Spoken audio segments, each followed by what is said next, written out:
Good afternoon, students. In this video, I would like to explain a topic of thermodynamics, that is derivation of phase rule from the concept of chemical potential. I'm going to explain this topic.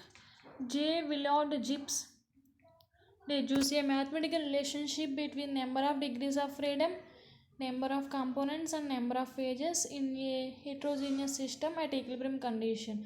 That particular relation is represented as f equals to c minus p plus 2. Here f is nothing but number of degrees of freedom, and c indicated as the number of components and p indicated as number of phases. This is a general relationship of phase diagram or phase equation. So finally we derive a phase rule from chemical potential concept like this equation. To derive the phase rule from the concept of chemical potential, consider a system consists of C number of components distributed between P number of phases, and each phase contains all the C components. To define the composition of each phase, it is required to specify C minus 1 concentration terms. For example, if we have 4 phases, that is phase 1, phase 2, phase 3, phase 4. If we vary from phase 1 to phase 2, composition varies from phase 1 to phase 2. So there is only one possibility to express the composition or concentration is 1. Suppose we vary from 2 to 3, I mean second phase to third phase, there is another chance, another one possibility to express composition or concentration term. If we vary from the phase 3 to phase 4, there is also another chance to express composition or concentration term. So finally we have 4 phases.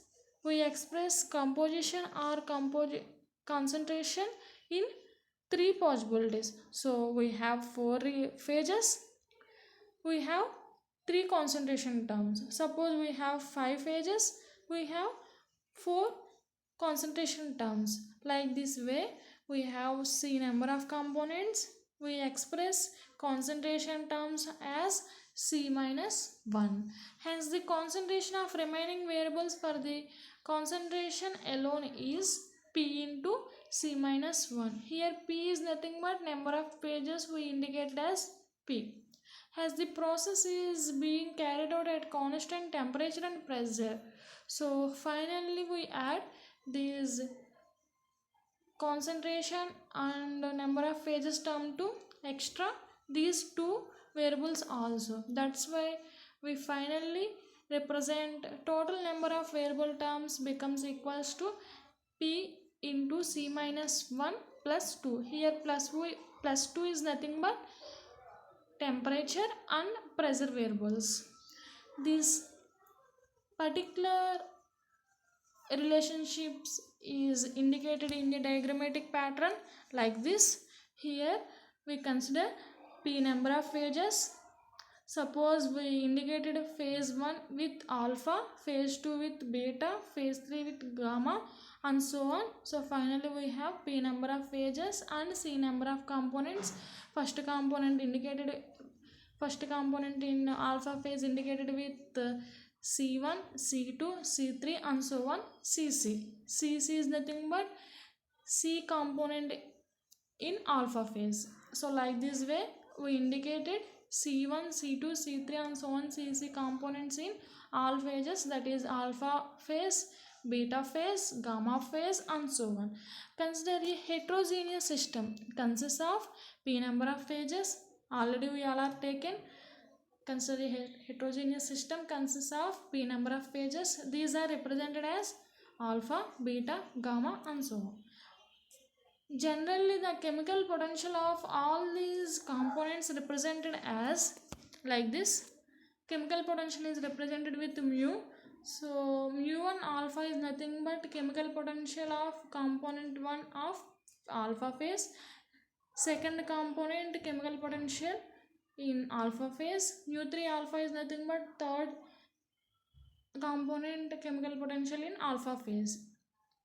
U1 beta is nothing but first component chemical potential in beta phase, second component chemical potential in beta phase, third component chemical potential in beta phase, and so on.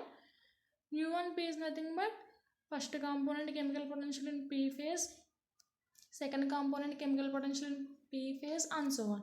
At the equilibrium condition, all the chemical potential terms is same in each phase.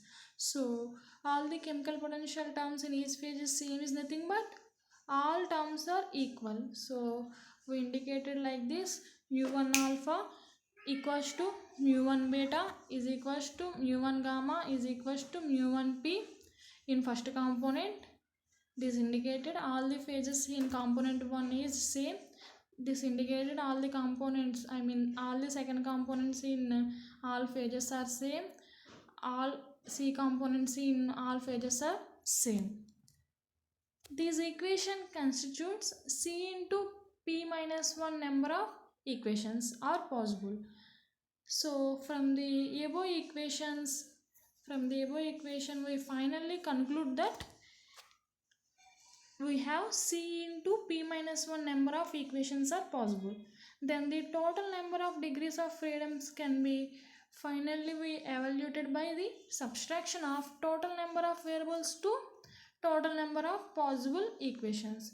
Already we have total number of variables as P into C minus 1 plus 2 and total number of equations as C into P minus 1. So finally we get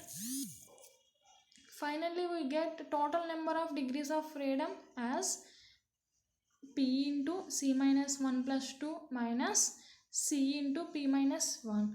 So after the cancellation of the terms we get F equals to C minus P plus 2. This equation represented the phase rule of Gibbs. Finally we derived a relationship or phase rule from the concept of chemical potential. Thank you.